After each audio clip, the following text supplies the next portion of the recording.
Alexander Zinchenko ungkap trik aneh Mikel Arteta. Mbappe bermain untuk Arsenal bersama Saka dan Odegaard. Arsenal bajak direktur olahraga PSG. Simak informasi selengkapnya sebagai berikut.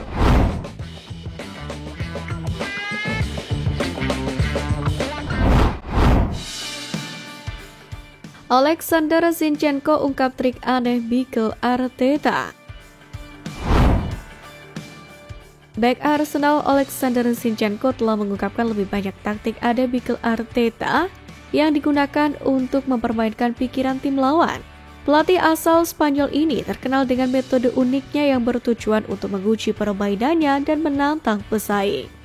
Di masa lalu, pendekatan unik Arteta termasuk menyewa secara diam-diam tim pencopet profesional yang bertugas mengambil ponsel dan dompet skuad tim utamanya saat makan malam pun viral. Latihan ini pun seharusnya dilakukan untuk memberi pelajaran kepada para pemainnya tentang pentingnya selalu waspada saat ia terus mendorong timnya untuk berjuang meraih trofi. Kini Zinchenko mengklaim bahwa bos Arsenal itu mencoba menipu lawannya, yakni dengan membujuk pemain-pemainnya yang cedera agar berpura-pura fit pada hari pertandingan. Saya pernah melihat Mikel Arteta memberitahu para pemain cedera untuk naik bus tim dan masuk ke ruang ganti sambil membawa tas mandi mereka. Untuk mengalihkan perhatian manajer lain, Arteta senang bermain dengan lawan, kata Zinchenko.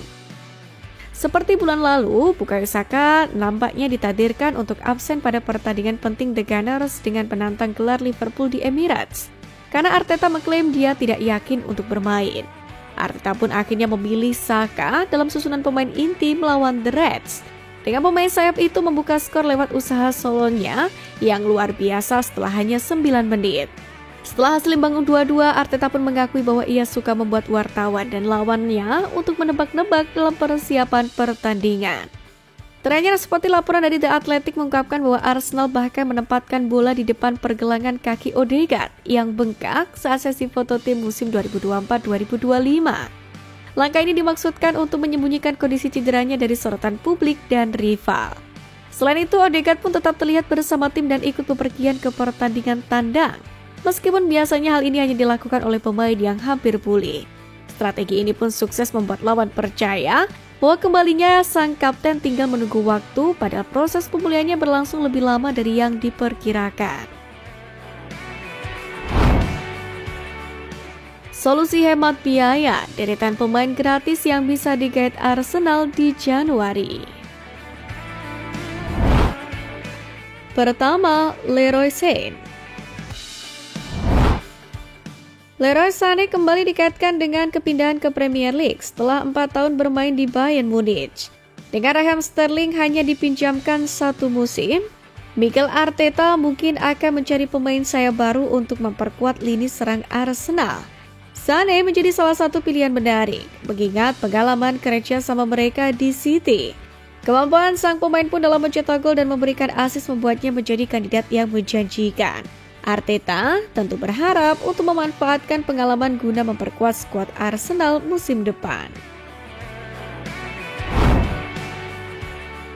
Kedua, Joshua Kimmich. Dengan kontrak Thomas Partey dan Jorginho yang memasuki tahun terakhir, sektor gelandang bertahan menjadi salah satu fokus utama Mikel Arteta pada bursa transfer musim panas mendatang. Kimmich bisa menjadi pilihan menarik untuk memperkuat lini tengah Arsenal yang membutuhkan kedalaman dan kualitas. Kehadiran Kimmich di Arsenal bisa memberikan stabilitas di tengah, mengingat pengalamannya di level tertinggi. Arteta tentu akan mempertimbangkan banyak faktor dalam upayanya membangun tim yang kompetitif musim depan.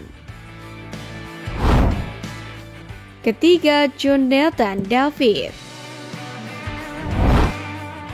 Jonathan David menjadi salah satu nama yang sempat dipertimbangkan Arsenal pada bursa transfer musim panas lalu. Striker Lille itu disebut sebagai kandidat kuat untuk memperkuat lini serang di Premier League. Penampilannya di Ligue 1 pun terus menarik perhatian dengan catatan impresif 0,77 gol per 90 menit musim ini. Konsistensi itu menunjukkan kemampuannya sebagai predator berbahaya di depan gawang lawan. David sendiri bisa menjadi opsi menarik bagi Arsenal untuk menambah daya gedor.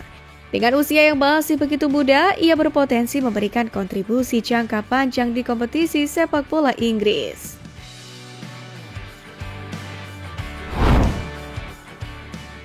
Mbappe bermain untuk Arsenal bersama Saka dan Odegaard. Kylian Mbappe tengah mengalami periode sulit di Real Madrid. Mbappe sudah bergabung dengan klub impiannya, tapi hingga kini dia belum juga tampil di level terbaik sesuai ekspektasi. Situasi Mbappe ini pun dikomentari oleh Julian Lawrence. Dia menyatakan keinginannya untuk melihat sang penyerang bergabung dengan Bukayo Saka dan Martin Odegaard di meriam London.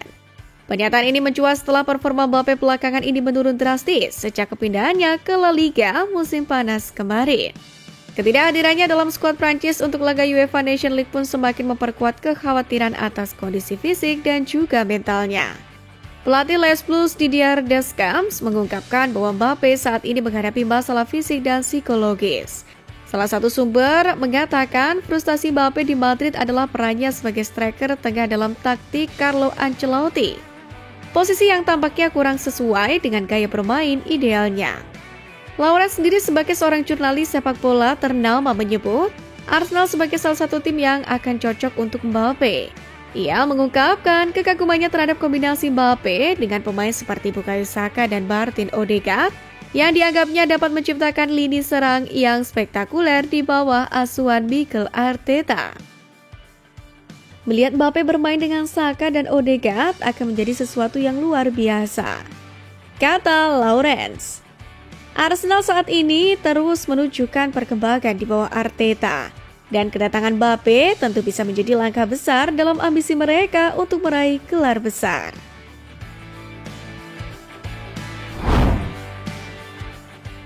Arsenal bajak direktur olahraga PSG.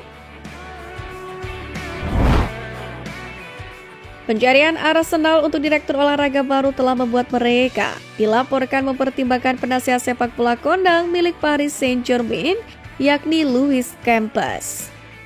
Campos sendiri dipekerjakan sebagai konsultan eksternal oleh PSG pada Juli 2022 lalu, setelah membangun reputasi yang cukup hebat di klub-klub Prancis, AS Monaco, dan Lille.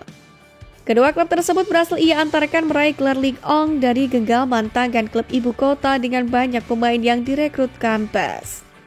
Menyusul pengumuman mengejutkan pengunduran diri Edu, Arsenal sendiri diperkirakan sedang mempertimbangkan pria berusia 60 tahun ini sebagai calon penggantinya. Kecuali jika dia menyetujui perpanjangan kontrak dengan PSG, Campos akan habis kontraknya pada Juni 2025. Tak lama sebelum bursa musim panas dibuka.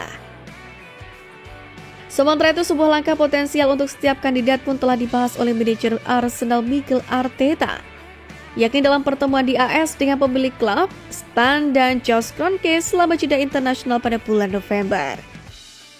Campos sendiri menghabiskan 3 tahun di belakang layar di Monaco antara 2013 dan 2016, mengawasi serangkaian pemain dengan biaya murah dan bernilai tinggi, termasuk pemain-pemain seperti Bernardo Silva, Fabinho, dan yang paling menonjol adalah Kylian Mbappe. Di mana kurang dari 12 bulan setelah jendela transfer terakhirnya, Monaco menyamai PSG untuk meraih gelar Liga dan mencapai semifinal Liga Champions. Lille sendiri juga mendapatkan keuntungan dari kejelian Campos dalam merekrut pemain untuk memenangkan gelar Ligue 1 2022-2021. Di mana Rafael, Victor Osimhen, dan Jonathan David semuanya tiba di Prancis Utara selama masa kepelatihannya di klub.